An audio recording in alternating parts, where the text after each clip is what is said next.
Welcome, warriors. I am blessed today to have Kim Stewart as my guest. She is an amazing podcaster with a heart to serve others, and she's also a new friend. Can't have too many friends in today's world, so I really cherish this gift. Grab a tissue and get ready to hear how friendship and other resources are lifelines to parents of a child newly diagnosed on the autism spectrum. Let's rock. Does your past haunt you? Maybe you're in a storm that feels like it will never end. Are you fighting a battle that's rendering you hopeless? Maybe you feel like you're fighting alone, but your battle was not meant to be a solo endeavor. You were meant to be a warrior among warriors. My name is Heather, and I grew up thinking my battles were nobody's business until I found myself in an abusive marriage and felt cut off from all avenues of help. In this podcast, you will hear warriors' words. They will tell you of their battles, both won and lost, their journeys, and their lessons learned along the way. But we don't stop there. These warriors will share how they have applied those lessons to go from warrior to survivor to thriver. Whether it's an abusive marriage, illness, mental health crisis, or any number of traumas this world dishes out, these warriors will use their words to help you find the beauty in your broken, move beyond your battles, and become the thriver God created you to be. Pick up your sword or boxing gloves and join the battle. Your words are powerful, my friends. Make them warrior words. Welcome back to the Warrior Words podcast. Today we are discussing the importance of others, specifically on the journey of autism. But I think it's relevant to all of us who struggle in this life, which in my experience is every single one of us. So I'm talking to Kim Stewart today. Kim Stewart is a wife and mom of 2 adult sons. Her oldest son, Heath, was diagnosed with autism at age 2. She is also a book marketing strategist and host of the Book Marketing Mania podcast. When she's not working behind the scenes, you'll find her in Dallas, enjoying time with her family and indulging in coffee, caramel, and Friends reruns. But before we dig in, I want to read this review from your coach, Sherry. Sherry writes, uplifting, authentic. I already love Heather's ability to share her stories of hurt and healing in such a transparent, authentic way. She is a great encourager and will bring hope to others. I can't wait to hear the insights she will share in future episodes. I know many women will feel seen and heard through this podcast. That is awesome, Sherry. Thank you. Thank you for your confidence and your encouragement. The goal of women feeling seen and heard is one that's close to my heart. So thank you. Would you like me to read your review on an upcoming episode? Please go to Apple Podcast and leave a review for the show. Your comments and your star ratings help people find the Warrior Words podcast. It only takes a few minutes and it would help so much. Thank you. And would you like to be a Warrior Words insider? Get all the latest news at subscribepage.io/Pearls of Wisdom. And that link is in the show notes. And now, on to the show. All right, so we're back. And as you heard in the intro, we are blessed to hear Kim Stewart and have her as a guest on the podcast today. Welcome to Warrior Words, Kim. Thanks, Heather. I'm so excited to be here and serve your listeners today. Oh, well, we are very blessed to have you. So I was trying to think about when I first started listening to Book Marketing Mania, which is your podcast. And I couldn't remember until I went to your website recently and noticed that you were also affiliated with Kingdom Writers. Yeah. With Shelley Hitz. Yes. And I think that's probably where I got introduced to you. So I've been listening ever since one of her Kingdom Writers online retreats or something like that. So. Yeah, Shelley is the best. Yeah. Yeah, she's introduced me to quite a few people. So I'm very, very, very, very thankful for that. So, yeah. So I wanted to talk to you today because we do have book marketing and publishing in common, Hmm. but we also have something else in common in that we both have adult sons on the autism spectrum. Yes. And with April being Autism Awareness or Acceptance, depending on who you talk to, month, um, I wanted to fill April with stories of just stories of the autism spectrum and the resilience and the battles that we face, but the Hmm. triumphs that we also experience. So can you tell us a little bit more about your story and how you are involved with autism or how it came into your life? Yeah, yeah. So my oldest son was diagnosed he was probably right before his second birthday is when we got the first signs of it. And I have two boys. So I had just had my second child, and my older son, he's a boy. And so he's a late talker. And he walked earlier than the rest of his little buddy, friends, but he, just didn't start talking as much as they did, but he did start talking. But when our second one came along, he kind of just got into his own little world a lot more. I mean, it's so different to look back on it now, as you know, Heather, Right. with an adult Yes. son. But he just kind of was a little bit more withdrawn, and we started seeing what we know today is self-stimulatory behaviors. He'd like be rubbing his hair, just kind of a lot of self-comforting behaviors, and it Right. wasn't too out of the ordinary, but we did ask our pediatrician about it. And at first she said, he's a late bloomer. He's a boy. You have a new baby in the house. He's not going to get as much attention as he used to. Like, this is all really normal. And where he's at on his talking is totally fine. And so we were like, okay, and went along a little bit later and then just started seeing some more things that were a little unusual and a little bit further behind some of his peers. And so we Right. got led into an early childhood program and then eventually into getting the formal diagnosis by several different educators and medical professionals. And that's when we went to the world of autism, and we knew nothing about autism. I had read a book. Like, it's so funny to think about. I had read a book in Reader's Digest, which I'm really showing my age here, a story about a mom that had two children with autism, and I kind of remembered that from forever ago. But I still was like, I don't know what autism is. And this is back, of Right. course, when the internet was just becoming a thing. So it was like you could Google and maybe find one or two things only. So it was just this huge unknown for us. And luckily, though, our neighbor behind us knew about autism. Once my husband told him, they worked together, and he introduced me to a family locally that the mom, was really involved and had a son with autism. So that kind of, she just took me by the hand and helped me kind of through that path of getting the diagnosis and then just knowing what's going to come after that. And so, yeah, it was not a journey we were looking to ever have in our lives, obviously, but it's definitely the one God's picked for us. And so, yeah, here we are. And then it was so fun to connect with you. And I love meeting other moms. They've definitely been my surviving, help me get to where I am today, is just having other moms to rely on. So I always love connecting with other moms. And like you said, that is what we had in common. But I love that, we've gotten to talk about other things as well. So that's kind of how my journey began with autism. And here I am. My son is how old is he now? He is 26. He just turned 26. So yeah, we're entering into, the adulthood and just what that looks like for autism.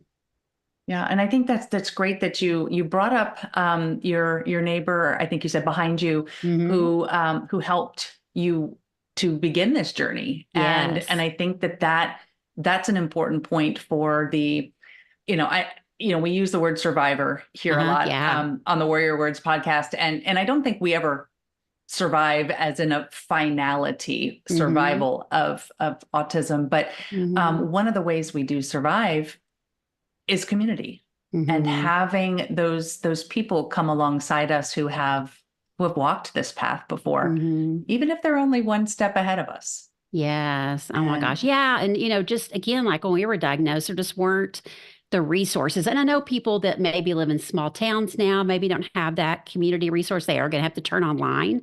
But right. at the time, like I said, when we were diagnosed, I mean, we knew nothing and we knew no one. Like this was such a foreign world for us. And so luckily, again, my neighbor introduced me to a family.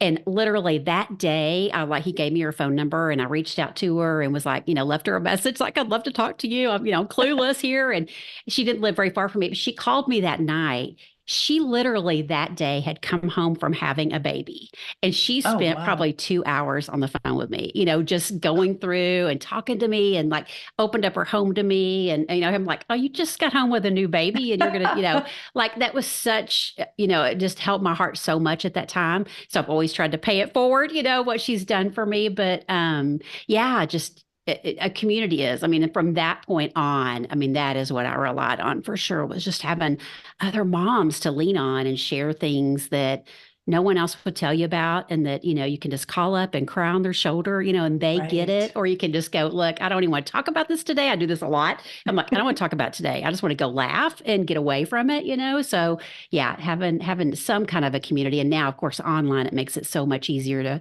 to find people with that shared commonality, and be able to share resources online too. So yeah, I mean, I would be totally lost without my community online and off. Yeah. Right. And now, going from, because my son was diagnosed, um, I guess similarly, like 15 years ago. So Uh-huh. there, the resources weren't prevalent Yeah. then either. And to go from that, where you search, like you said, you get one or two resources, and now you can go on to Facebook Hmm. and you can find probably an unlimited number of groups. Yes. Yeah. Um, and I am a member of a few of those, and it is so helpful to be able Uh-huh. to find other moms, and even if it's not, because autism is a spectrum, so even if It you don't is. have the Yeah. same exact situation, you can find somebody with something similar, Mhm. or yeah, so Yeah, very, my husband very always talks about them being, they are snowflakes. I mean, other people talk about that too, but they are snowflakes, and they're so, so different. And I know the spectrum is getting larger and larger. And yeah, I mean, right. I just have been blown away by the people that I've gotten to know, that I think, okay, it sounds like their kids are really similar to mine, but then you meet them and they're different. And you won't find the exact same scenario, but yeah, it just has blown my mind by how much you can learn from other people and what they've gone through, and just the resources. I wish I had like a book of all the resources I've ever been given. Because, sometimes you get something and you're like, okay, this is not for me, or this is not for my son, but you put it on a shelf, and then later in life, sometime, on your journey, you might be like, oh man, what was that? I heard about something about that. I need to look into it. So yeah, it's amazing the resources that get shared for sure. Right. It is definitely a blessing.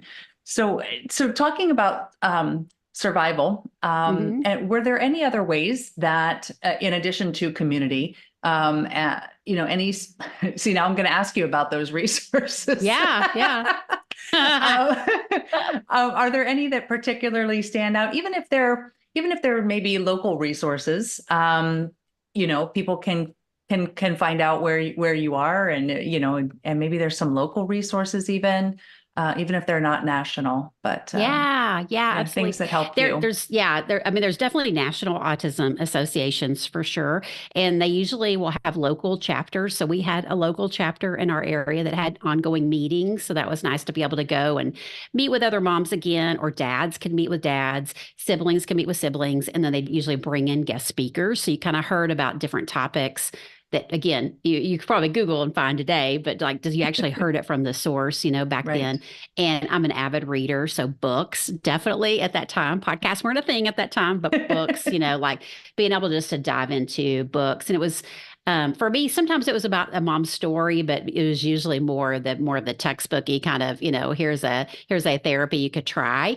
But also our church has a special needs ministry, and that Oh, has wow. been unbelievable, lifesaver for me. And we started in that very young when he was first diagnosed. And the ministry was super small, and they were just like, we want to help in any way we can, and figure this out. And it's blossomed into this amazing ministry on Sundays, but also they have a support group for parents, and you don't have to belong to the church to come to it. So that's been so, so helpful, just to have, again, it's a community, but it's a really tight knit, you can really just say what you want to say in this group, and not be judged and be prayed over, and just find somebody to hold your hand. And we've had like, so many people from our church that don't have any connection to special needs at all just want to come and be a part of it, to be like mentors, which is so funny, because I never would have thought somebody without special needs would mentor us through that. But it's like, oh yeah, you need somebody that can just talk to you and share God's word with you and pray over you. And so that's been super, super helpful. Another resource that's also, well, it's actually worldwide is Johnny and Friends. Do you know Johnny Erickson Tata as an author? Yes, Or, yes, okay, so she has yes. a ministry, she has a podcast, she's wrote several books. She's disabled herself and has just Right, gone I on to remember. do amazing things despite her disability. And she's another one, like I remember kind of her story way back when, but I didn't Hmm. know much about it until now. Here I am in this disability, Yeah. network. And we learned about her ministry from our church, and they also offer family retreats. And so we've been blessed to get to go to some of those. And it's where you go as a family, and they have them all over the country. And they also do them for military families too, but it's for the whole family to go for like 4 or 5 nights. And your child with disabilities gets paired up with a volunteer to spend time with. So there's like set hours during the day where your child gets to go have a camp experience, which not all of our special needs kiddos get to do that. Like they don't get to Right. go off to camp. Exactly. But Yeah. this, the way they do, at least get to experience the day camp aspect of it. And the moms, like and dads, can just go if they want to go take a nap, they can. If they want to participate in activities, they can. If you want to go to Bible study, you can. If you just want to sit around a gab, you can. But you're in this beautiful camp setting.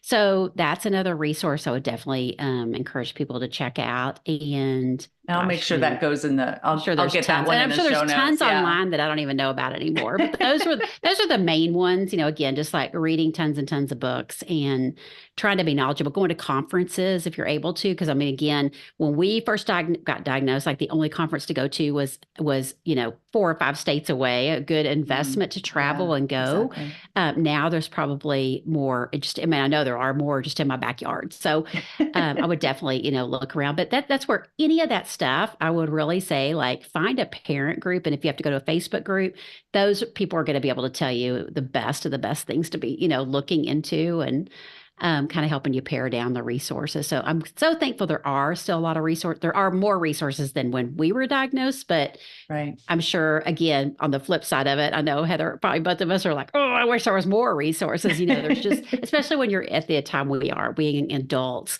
it just never seems Yes. like there's enough for adult children. I mean, our adults. So, yeah. Well, I think our adult sons are kind of on the beginnings of that wave Mm-hmm. of the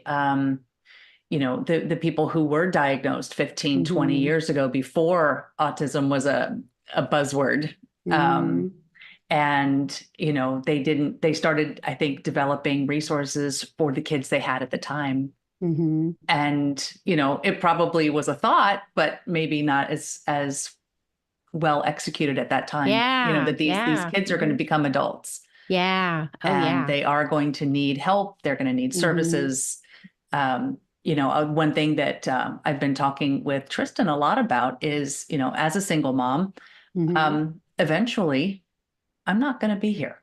Mm-hmm. And so that's something I think that parents of adult children on the spectrum need to start thinking about is Mm-hmm. end of life plans. Yeah. Yeah. And what, Absolutely. And yeah. Heather, when for anybody that might be listening, that if they're a mom of, just diagnosed child, or if they, if they don't know anything about autism, but they probably have somebody in their community or church that is, that Mhm. they just may not know it yet, or they're, in their child's school or something.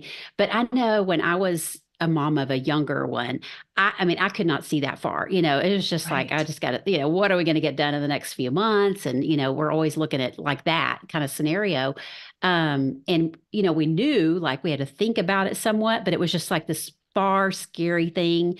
And a couple of moms and I were talking about this the other day. We were just like, when we were that young mom, we would look at moms of adult children very judgmental, because it was like, Mm, well, it kind of, just what we would see just wasn't what we thought we wanted for our children, but we didn't right. know, we didn't realize, oh yeah, when you get to that stage, it's a totally different story, and so now we're experiencing that. And I say all that because I hope that, other parents will just, give a lot of grace and prayer and support in any way you can, no matter where they are on the spectrum. I think sometimes people think once they get to an adult, it's like, oh, you're done, like with the other kids, your kids fly off and their launch. And even if they didn't launch the same way, it's like, but now they're an adult. That's great, and they can move off into some special, situation. And I'm like, no, it doesn't work that way. Yeah. It's I a lot different awareness, as they get into be adults. Yeah. Yes. And I remember staring at the social worker who told me, well, he might be able to live on his own. And Hmm. I said, what? You mean there's a possibility that he might stay home?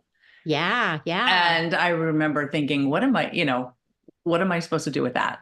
Hmm. Because at that, at that point there was nothing. We were just we were just trying to navigate what autism was and what he needed at that Yeah. time. Yeah. Yeah, when Yeah. they're school age, that's all you can think about, right? Is Hmm. just you just want them to be with their peers at school and to experience, a typical school day if they can, or if you're homeschooling, you still want them to be able to have that social environment, with their peers. And it's just not always easy to do, but that's always what's in our mind, right? And we're just Right. like desperate to try everything. And you get to this stage, and not that you're not still desperate and try, but it's just so different. Yeah, when they're adults, for sure. It is.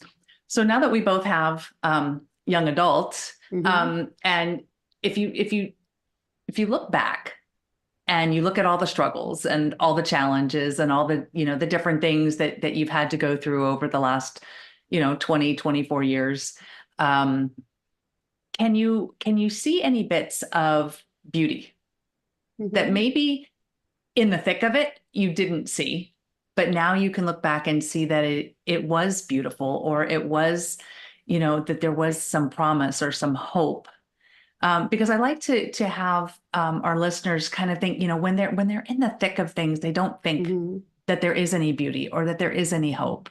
And Hmm. so I would love to be able to, if you have any stories of hope or beauty that you can share with them and give them that hope.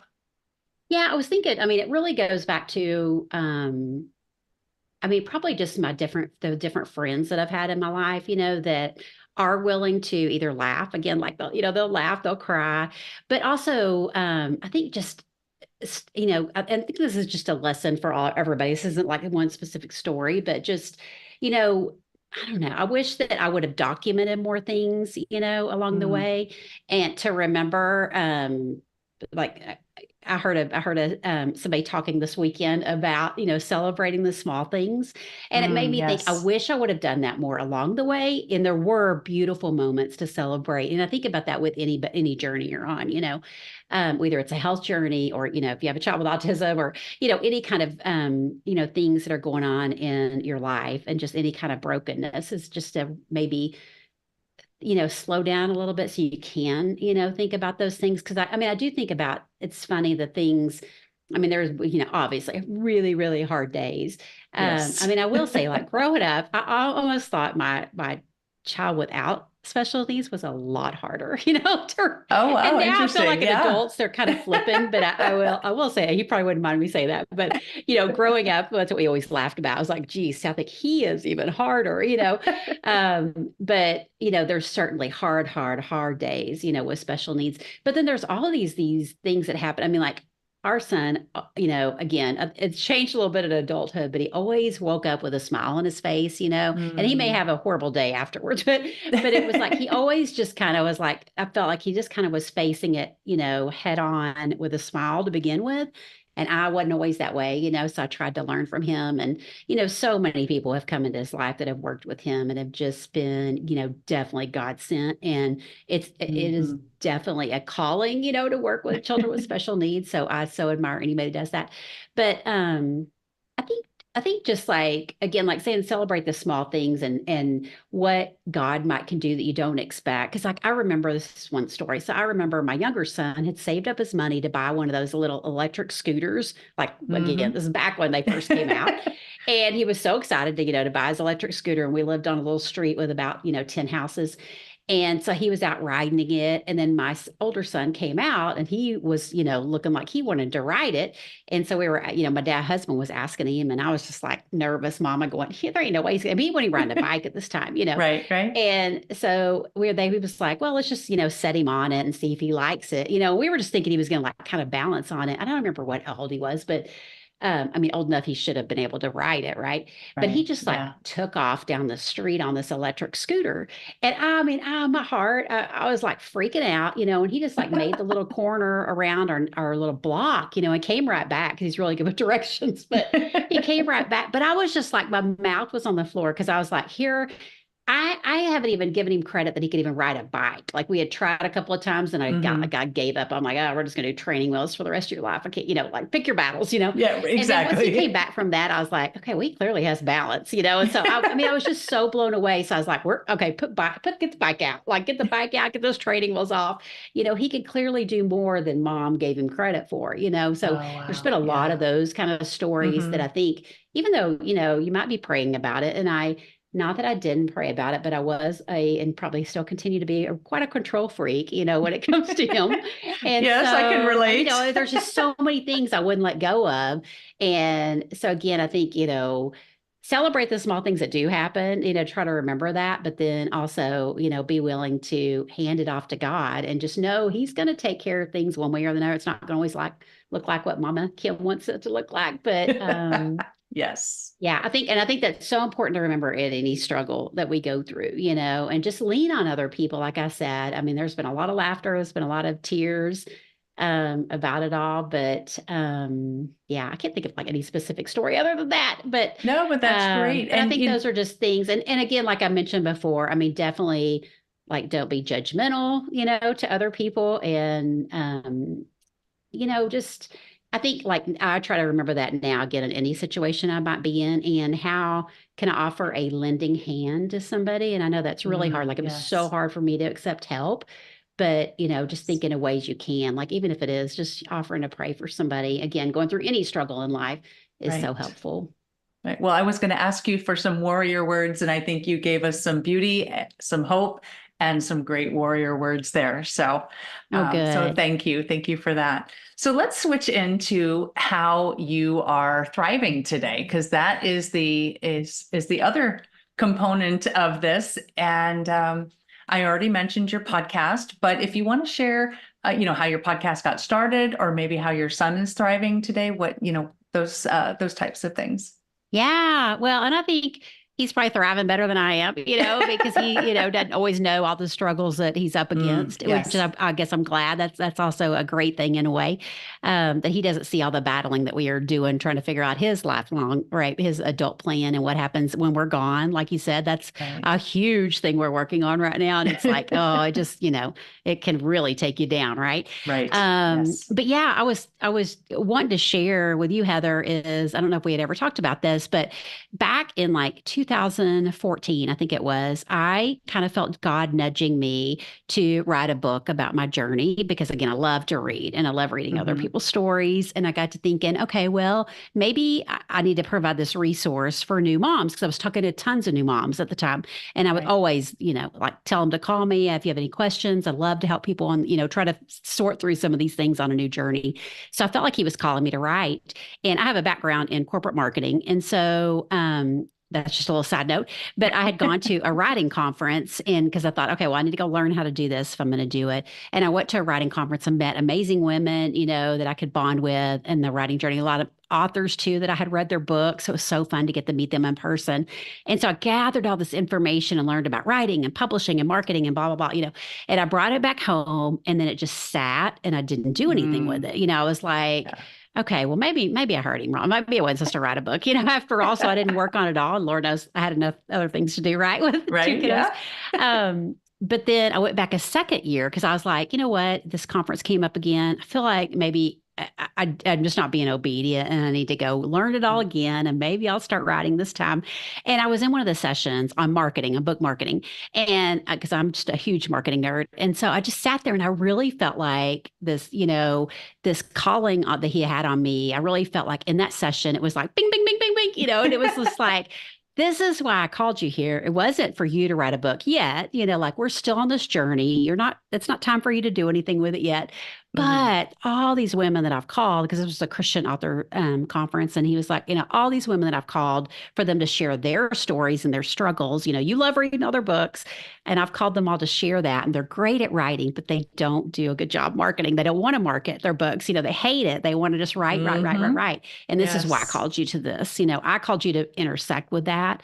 And it helped me so much to understand that. And now it's just like, I've totally like put the writing my book on the back burner and just went off with marketing and helping other authors, especially authors that are communicating about a struggle, a specific struggle Mm, that women go through in their lives, and just how God's word can intersect with that and how it can take you through. And it may not get you to the other side that you want it to, but it can help you get it through. And I've definitely seen that as an avid reader. I've definitely seen, some moms kind of, virtually holding my hand through their words. And I just wanted to help, Right. market it. So that's kind of how I've landed in book marketing, and haven't written a book about my autism journey, but I But definitely would maybe, love to help yeah. anybody market theirs that is sharing that, because I think it's so, so important to get the message out there and just be a beacon of hope to others.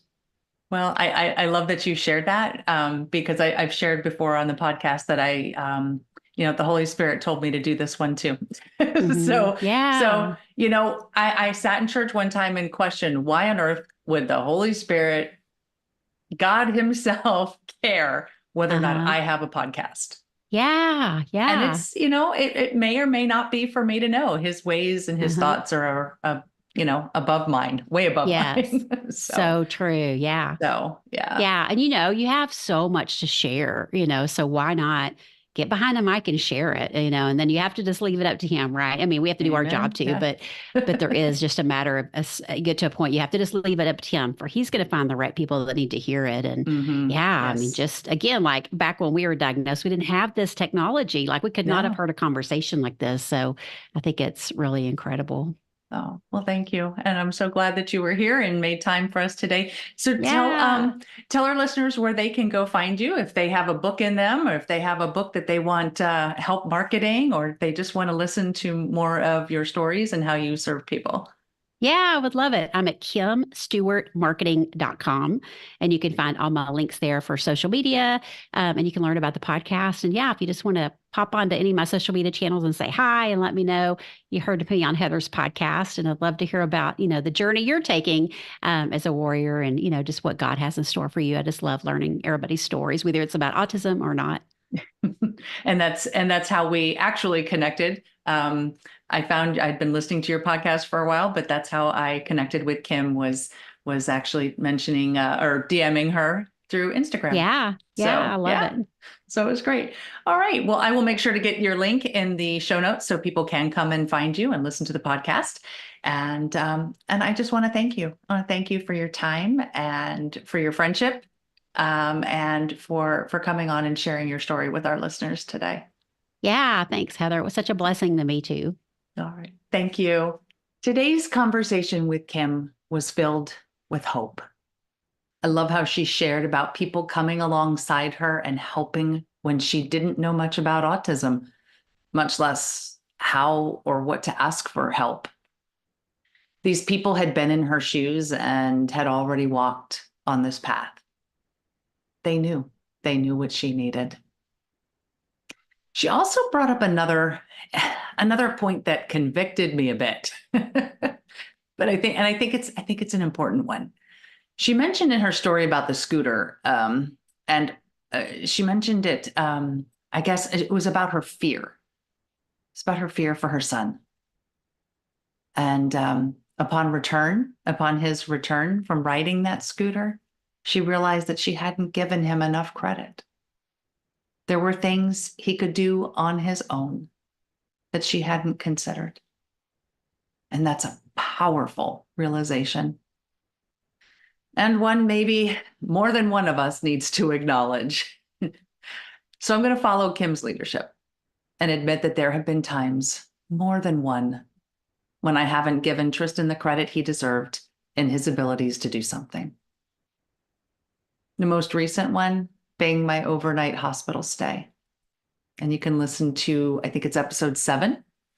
Listen to episode 7 to hear more about that story. But I was more scared for him to have to navigate a night being on his own. I was more scared of that than I was for my own health. He looked at me as I was lying in a hospital bed with tubes and things beeping. And he looked at me and he said, "Mom, I can do this." And do it, he did. So thank you, Kim. Thank you for sharing that important story with all of us. Whether or not your children are on the autism spectrum, can you think of a time when you did not give them credit for something because of your own fear or your own doubt? I don't ask in condemnation. I ask so that we can all learn to let some of that fear and doubt go. Joshua 1:9 says, "Be strong and courageous." And I encourage all of you, myself included, excuse me, to let go of the fear and the doubt, courageously allowing the people in our lives to show us what they can do. They may surprise us with something beautiful. And that's it for me today. We'll see you next week. And until we meet again, armor up, fight the good fight, seek beauty, and make your words warrior words. God bless.